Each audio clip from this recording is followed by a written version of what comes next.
Hi everyone, నేను మీ Shalini. Welcome back to my channel మధ్య తరగతి ప్రయాణం. ఈరోజు మన రెసిపీలో ఎంతో యమ్మీగా ఫాస్ట్గా అయిపోయే ఫ్రైడ్ రైస్.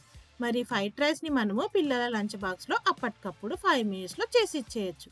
మరి దీన్ని ఎలా తయారు చేయాలో లేట్ చేయకుండా చూసేద్దాం పదండి.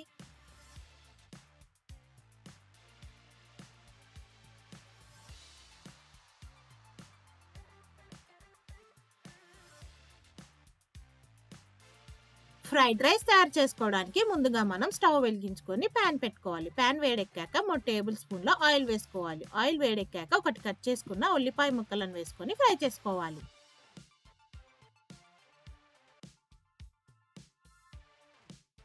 ఉల్లిపాయ ముక్కలు కాస్త ఫ్రై అయ్యాక 1 స్పూన్ అల్లం వెల్లుల్లి పేస్ట్ వేసుకొని పచ్చివాసన పోయే వరకు ఫ్రై చేసుకోవాలి.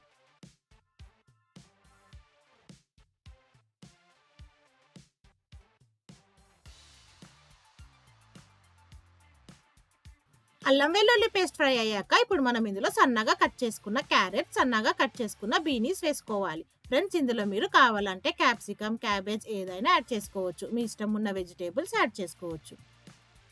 క్యారెట్, బీనీస్ మనకు కాసేపు ఆయిల్లో ఫ్రై అయ్యాక ఇప్పుడు మనం ఇందులో 1 స్పూన్ సోయా సాస్, 1 స్పూన్ టమాటా కెచప్, 1 స్పూన్ చిల్లీ సాస్ వేసుకోవాలి.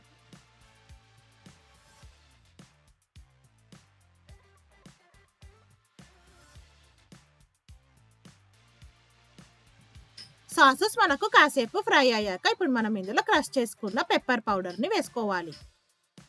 పెప్పర్ పౌడర్ మనకు కాసేపు ఫ్రై అయ్యాక 1 స్పూన్ పసుపు, 1 స్పూన్ కారం, 1 స్పూన్ ధనియాల పొడి వేసుకోవాలి. మనం వేసుకున్న మసాలాలు, సాసెస్ అన్ని బాగా ఫ్రై అయ్యాక ఇప్పుడు మనం ఇందులో ముందుగానే వండి పెట్టుకున్న రైస్ని వేసుకోవాలి.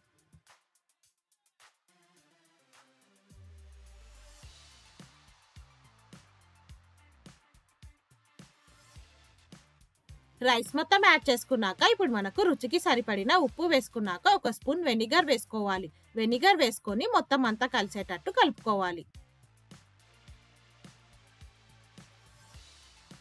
మనం వేసుకున్న మసాలాలు, క్యారెట్, బీనీస్ మొత్తం అంతా రైస్కి పట్టే వరకు బాగా కలుపుకోవాలి. ఫ్రెండ్స్, మనకు ఈ ఫ్రైడ్ రైస్ ఒక 5 మినిట్స్లో అయిపోతుంది. పిల్లల లంచ్ బాక్స్లో మనము అప్పటికప్పుడు చేసి ఇచ్చేయచ్చు.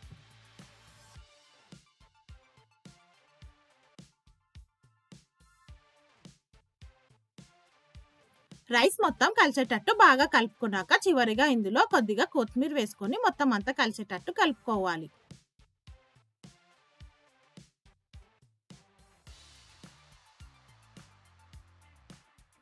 ఫ్రెండ్స్, ఇందులో మనం చివరిగా నిమ్మకాయ పిండుకొని సర్వ్ చేసుకుంటే మనకు ఫ్రైడ్ రైస్ రెడీ అయిపోతుంది.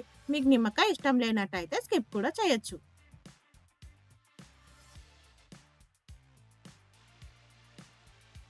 అంతే ఫ్రెండ్స్, ఎంతో ఫాస్ట్గా రెడీ అయిపోయే ఫ్రైడ్ రైస్ రెడీ అయిపోయింది. ఈ రెసిపీని మీరు కూడా ఒకసారి ట్రై చేసి మీకు ఎలా వచ్చిందో నా కామెంట్ సెక్షన్లో మెన్షన్ చేయండి.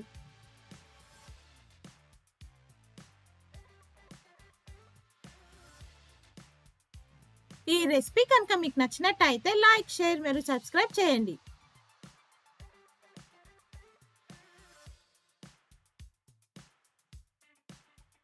ఓకే ఫ్రెండ్స్, మరి రేపు ఒక మంచి రెసిపీతో మళ్ళీ కలుద్దాం. Stay safe and please don't forget to wear a mask. Thank you for watching. Bye bye.